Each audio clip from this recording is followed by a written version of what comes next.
Hi, ഇന്ന് ഫിൻലാൻഡിൽ നിന്നുള്ള ഒരു സിനിമ പരിചയപ്പെടുത്തി തരാം. അഗി കൗറുസ്മാക്കി സംവിധാനം ചെയ്ത ഫാളൻ ലീവ്സ്. ഈ സിനിമയിലെ പ്രധാനപ്പെട്ട കഥാപാത്രങ്ങളൊക്കെ 40 വയസ്സിന് മേലെ പ്രായമുള്ള മധ്യവയസ്കരായിട്ടുള്ള ആൾക്കാരാണ്. ഇതിൽ 2 ആണുങ്ങളും 2 സ്ത്രീകളും ഇവരാണ് പ്രധാനപ്പെട്ട കഥാപാത്രങ്ങൾ. പ്രത്യേകിച്ച് പേരോ കാര്യങ്ങളൊന്നും ആദ്യം പറയുന്നില്ല, പിന്നീടാണ് ഈ കഥാപാത്രങ്ങളുടെ പേരൊക്കെ റിവീൽ ചെയ്ത് വരുന്നത്.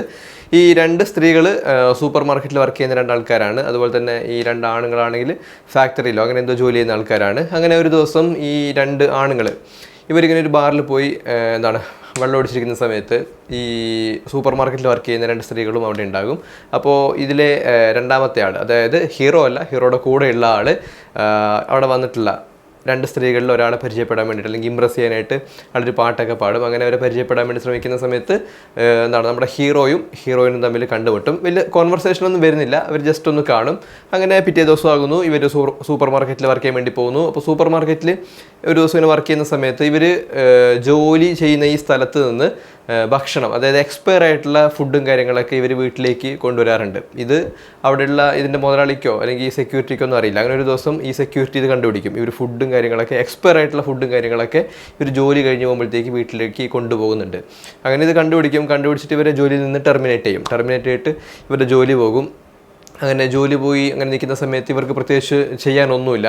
അങ്ങനെ ഇവർ വേറൊരു ജോലി അന്വേഷിച്ച് നടക്കുന്ന സമയത്ത് ബാറിൽ ഒരു ജോലി ഉണ്ടെന്നുള്ള കാര്യം ഇവർക്ക് മനസ്സിലാകും. നമ്മുടെ ലേഡിക്ക്, അതായത് ആൻസ എന്നാണ് കഥാപാത്രത്തിൻ്റെ പേര്, കുക്കിനെ സഹായിക്കുന്ന ജോലിയാണ്. അങ്ങനെ ബാറിൽ വർക്ക് ചെയ്ത് അങ്ങനെ പോകുന്ന സമയത്ത് ഒരു ദിവസം ഇവർ ബാറിലേക്ക് രാവിലെ ജോലിക്ക് വരുന്ന സമയത്ത് ബാറ് പെട്ടെന്ന് പോലീസുകാരൊന്ന് സീൽ ചെയ്യും. എന്നിട്ട് അതിൻ്റെ മുതലാളിയെ പിടിച്ചുകൊണ്ട് പോകും. ആ ബാറിൽ മയക്കുമരുന്നിൻ്റെ ബിസിനസ്സും കാര്യങ്ങളൊക്കെ ഉണ്ടായിരുന്നു എന്നാണ് പോലീസ് പറയുന്നത്. അപ്പോൾ ഇവർ ഈ ബാറ് ക്ലോസ് ചെയ്ത് ഇതിൻ്റെ മുതലാളിയെ പിടിച്ചുകൊണ്ട് വന്ന സമയത്താണ് നമ്മുടെ ഹീറോ, ഹോളപ്പ എന്നാണ് ഇയാളുടെ പേര്, ഈ ഹോളപ്പ കള്ളുടിക്കാനായിട്ട് ബാറിലേക്ക് വരുന്ന സമയത്ത് ബാർ ക്ലോസ് ചെയ്തല്ലോ. അപ്പോൾ ഈ ഹോളപ്പ നമ്മുടെ ഹീറോയിനെ കാണും, ആൻസയെ കാണും. അങ്ങനെ ആൻസയോട് ചോദിക്കും, ഒരു ചായ കുടിക്കാൻ വരുന്ന ചോദിക്കും. അങ്ങനെ അപ്പോൾ ആൻസർ പറയും, ചായ കുടിക്കാം, പക്ഷേ എൻ്റെ കയ്യിൽ പൈസ ഒന്നുമില്ല, ഇന്നാണ് ശമ്പളം കിട്ടേണ്ടിയിരുന്നത്. അപ്പോൾ മുതലാളി ഇന്ന് പിടിച്ചുകൊണ്ട് പോയി, ഇനി ശമ്പളം കിട്ടില്ലല്ലോ. അപ്പോൾ ഇവർ 2 പേരും കൂടി ചായ കുടിക്കാൻ വേണ്ടി പോകും. അങ്ങനെ ചായയൊക്കെ കുടിച്ച് ഭക്ഷണമൊക്കെ കഴിച്ച് ഒരു സിനിമയ്ക്ക് പോകാമെന്ന് പറയും. അങ്ങനെ സിനിമയ്ക്കൊക്കെ പോയി സിനിമയൊക്കെ കണ്ടിറങ്ങിയതിന് ശേഷം ഹോളപ്പ ഇവർ 2 പേരും മാരീഡൊന്നും അല്ല, 2 ആൾക്കാർ സിംഗിളായിട്ട് ജീവിക്കുന്ന ആൾക്കാരാണ്. അപ്പോൾ സ്വാഭാവികമായിട്ടും അറിയാമല്ലോ, അവർ തമ്മിലൊരു റിലേഷൻ ഇങ്ങനെ ഉണ്ടായി വരും, ഒരു ബോണ്ട് ഇങ്ങനെ ക്രിയേറ്റ് ചെയ്ത് വരും. അപ്പോൾ ഹോളപ്പ ചോദിക്കും, ഞാൻ വീട്ടിൽ കൊണ്ടുവിടണമെന്ന് ചോദിക്കും. അപ്പോൾ വേണ്ട, ഇതിൻ്റെ തിയേറ്ററിൻ്റെ അടുത്ത് തന്നെയാണ് എൻ്റെ വീട്, ഞാൻ പോയിക്കോളാം എന്നൊക്കെ പറഞ്ഞിട്ട് ഇവർ ഫോൺ നമ്പർ കൊടുക്കും. ഈ പെണ്ണുങ്ങൾ ഫോൺ നമ്പർ ഒരു പേപ്പറിൽ എഴുതിയിട്ട് നമ്മുടെ ഹോളപ്പയ്ക്ക് കൊടുക്കും. ഹോളപ്പ ഇതെടുത്ത് കോട്ടിൻ്റെ പോക്കറ്റിലിടും. എന്നിട്ട് ഈ പെണ്ണുങ്ങൾ ഇങ്ങനെ നടന്ന് പോകുന്നത് നോക്കിക്കൊണ്ട് ഇയാൾ കീശെന്ന് സിഗരറ്റിൻ്റെ പെട്ടി ഇങ്ങനെ എടുക്കുന്ന സമയത്ത് ഈ ഫോൺ നമ്പർ താഴെ വീണ് പോകും. അങ്ങനെ ഹോളപ്പ സ്മോക്ക് ചെയ്തിട്ട് അയാൾ പോകും. അങ്ങനെ ഹോളപ്പാക്കി ഒരു ശീലമുണ്ട്, അതായത് ഇയാൾ മുഴുക്കുടിയനാണ്. ജോലി ചെയ്യുന്ന സമയത്ത് ഇയാൾ കള്ളുപിടിച്ചുകൊണ്ടിരിക്കും. അങ്ങനെ ഇയാളൊരു ദിവസം ഇയാളുടെ ജോലി സ്ഥലത്ത് കള്ളുപിടിച്ചുകൊണ്ട് ജോലി ചെയ്യുന്ന സമയത്ത് ഇയാളുടെ കൈക്ക് ചെറിയൊരു ഇഞ്ചുറി പറ്റിയിട്ട് ഇങ്ങനെ ചികിത്സിക്കുന്ന സമയത്ത് മെഡിക്കൽ ടീം വന്നിട്ട് ഇയാളുടെ ബ്ലഡ് ടെസ്റ്റ് ചെയ്യും. അപ്പോൾ ഇയാൾ കള്ളുപിടിച്ചിട്ടുണ്ടെന്ന കാര്യം മനസ്സിലാകും. അപ്പോൾ ജോലി സമയത്ത് കള്ളുപിടിച്ചതിന് ഇയാളുടെ ജോലിയും പോകും. അങ്ങനെ 2 ആൾക്കാരും പണിയില്ലാണ്ടാവും. അങ്ങനെ പിറ്റേ ദിവസം ഹോളപ്പ ഇയാളുടെ കോട്ടിൻ്റെ പോക്കറ്റിൽ നിന്ന് ഈ ഫോൺ നമ്പർ തപ്പുന്ന സമയത്ത് ഫോൺ നമ്പർ കിട്ടൂല. അങ്ങനെ അയാൾ ഭയങ്കര ടെൻസ്ഡാവും. അങ്ങനെ സെഡായിട്ട് അയാൾ വീണ്ടും ഈ തിയേറ്ററിൻ്റെ ഭാഗത്തേക്ക് ഇങ്ങനെ അലഞ്ഞ് തിരിഞ്ഞ് നടക്കും. ആ പെണ്ണുങ്ങളുടെ വീട് തിയേറ്ററിൻ്റെ അടുത്താണല്ലോ. അപ്പോൾ അതുവഴി പാസ്സാകുന്ന സമയത്ത് അവരെ കണ്ടുപിടിക്കാമെന്നൊക്കെയാണ് നമ്മുടെ ഹോളപ്പ് വിചാരിക്കുന്നത്. അങ്ങനെ 1-2 ദിവസം കറങ്ങി നടക്കും. ആ ഗ്യാപ്പിൽ നമ്മുടെ ഹീറോയിൻ ആൻസ വേറൊരു ഫാക്ടറിയിൽ ജോലിക്ക് കയറുന്നുണ്ട്.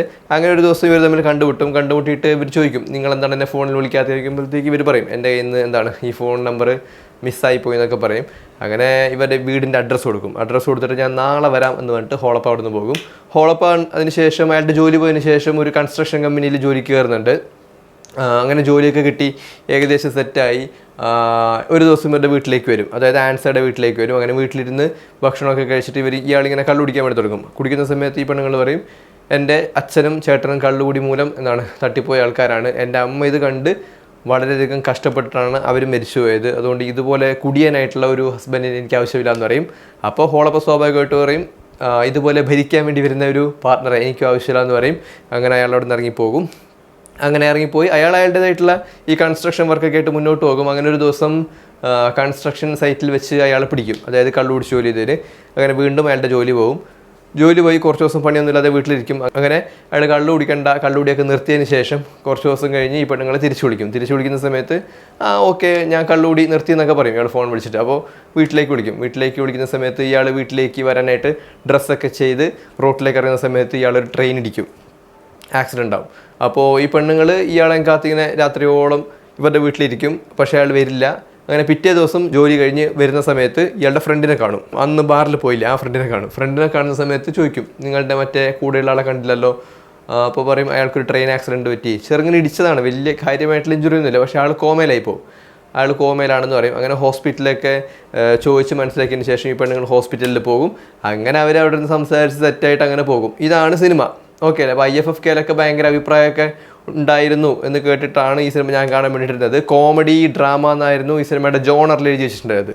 ഇതിലെവിടെയാണ് കോമഡി എന്ന് എനിക്ക് മനസ്സിലായിട്ടില്ല. ചിലപ്പോൾ അയാളുടെ പണി പോയതാണോ അല്ലെങ്കിൽ അയാളുടെ ട്രെയിൻ ഇടിച്ചതാണോ കോമഡി എന്ന് ചോദിച്ചാൽ അതൊക്കെ കോമഡി ആയിട്ട് നമുക്ക് കാണാം, വേറെ ഒന്നുമില്ല. 1 മണിക്കൂർ 20 മിനിറ്റേ ഉള്ളൂ സിനിമ. ഭാഗ്യം കൊണ്ട് പെട്ടെന്ന് തീർന്നു.